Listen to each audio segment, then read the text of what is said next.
تمہیں دین کی کیسے قدر ہو؟ تمہارا واسطہ نہیں پڑا، تمہارا اس سے خرچ کچھ نہیں ہوا۔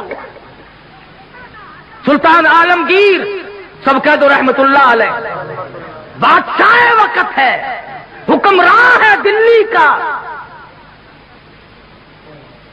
در خیبر سے لے کر چاٹاگاؤں کی پہاڑیوں تک سلطان عالمگیر کی بادشاہت ہے، مگر دیندار اتنا ہے، توجہ کرنا، بادشاہ عالمگیر کو مدنی کریم صلی اللہ علیہ وسلم کی 5000 حدیثیں زبانی یاد تھی۔ بادشاہ کو 5000 حدیث شریف زبانی یاد تھی، اور آج کل کی ہائی تعلیم کے بارے میں تمہیں بتاؤں، کتنے سالوں کی بات ہے، عام خاص باغ میں جلسہ ملتان میں ایک وزیر آیا، تقریر کرنے سے پہلے کہنے لگا پڑھو درود شریف لا الہ الا اللہ محمد الرسول۔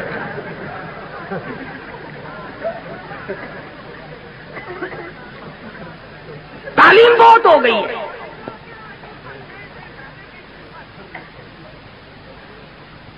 عالمگیر بادشاہ نے 40 علماء بٹھا رکھے تھے جو فتویٰ لکھتے تھے، رات کو فتوے سنا کرتا تھا اور اشکال پیدا کرتا تھا۔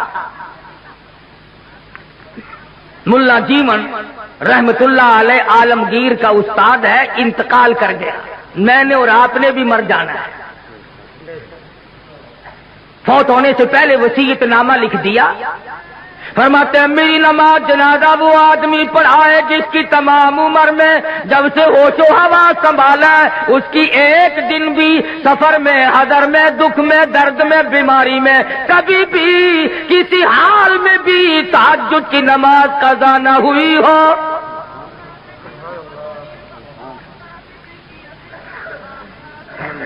دلی کی جامع مسجد کے سامنے جنازہ رکھا ہے، سارا دل بیت گیا، علماء موجود ہیں، محدثین موجود ہیں، مفتی موجود تھے، قاری موجود تھے، قاضی موجود تھے، مگر کوئی جنازہ پڑھانے کی جرت نہیں کرتا۔ کبھی نہ کبھی دکھ میں، درد میں، شادی میں، غمی میں تہجد کی نماز چلی جاتی ہے، کوئی جرت نہیں کرتا۔ عصر کا وقت ہوا، بادشاہ عالمگیر استاد محترم کے جنازے کے قریب پہنچا اور منہ سے کپڑا اٹھا کے کہنے لگا، او اللہ والے تجھے کیا ملا؟ دنیا سے جاتے جاتے میرا راز کھول گئے۔ میں سمجھتا ہوں، جانتا ہوں کس کے بارے میں لکھ کے گئے ہو، کسے حکم دے کے گئے ہو، مگر اے اللہ والے یہ تو بتا، میری تمنا تھی، میری آرزو تھی کہ تیرے سوا، میرے رب کے سوا کوئی نہ جانے میں کیسا ہوں۔ والذین یبیتون لربہم سجدا وقیاما، وہ لوگ کتنے کامیاب ہیں جن کی راتیں سجدوں اور قیام میں بیت جاتی ہیں۔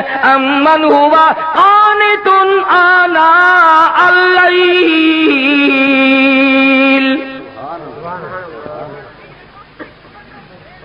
عالمگیر بادشاہ کھڑا ہو کے رو رہا ہے اور کہنے لگا، اللہ والے تجھے کیا ملا؟ دنیا میں میرا راز کھول دیا، اب میں بڑا مشکل میں ہوں، اگر میں اپنا راز بچاتا ہوں تیرا جنازہ پڑھانے والا کوئی نہیں، تیرا جنازہ پڑھاتا ہوں تو میرا راز نہیں بچتا۔ اللہ والے میں مصیبت میں آ گیا ہوں، میری تو بڑی تمنا تھی میرے رب کے سوا کوئی نہ جانتا میں کیسا ہوں۔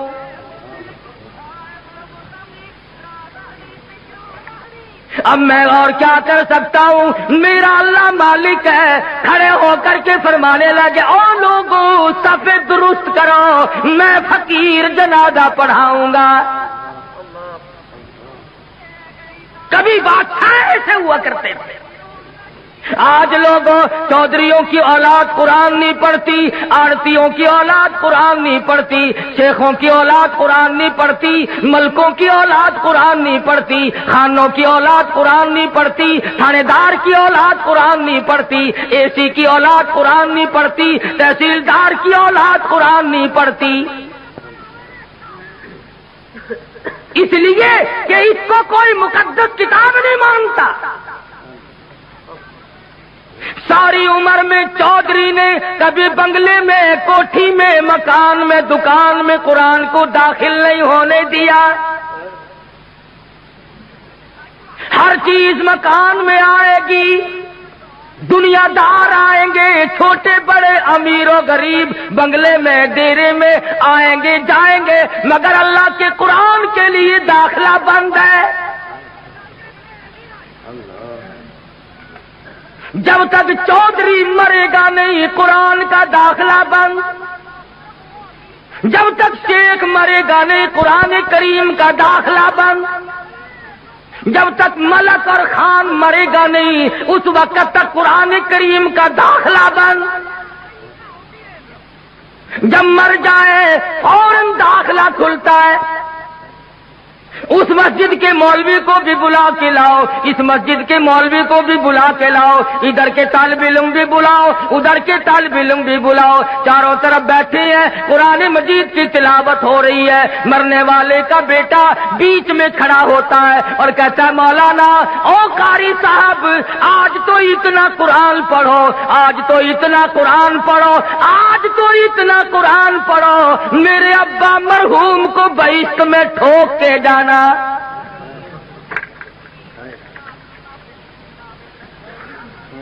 داخلہ تو ملنا نہیں، ٹھوکنا ہی پڑے گا۔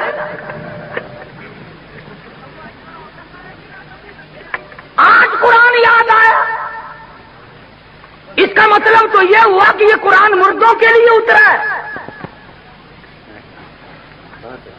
موٹر کار زندوں کے لیے، ہوائی جہاز زندوں کے لیے، ریل گاڑی، ہوائی تمام سواریاں، تمام سبزی ترکاری، پھل فروٹ، عورت مرد کے لیے، مرد عورت کے لیے زندہ چاہیے۔ اور لوگوں انصاف کرو، ہر چیز زندوں کے لیے، خدا کا قرآن مردوں کے لیے۔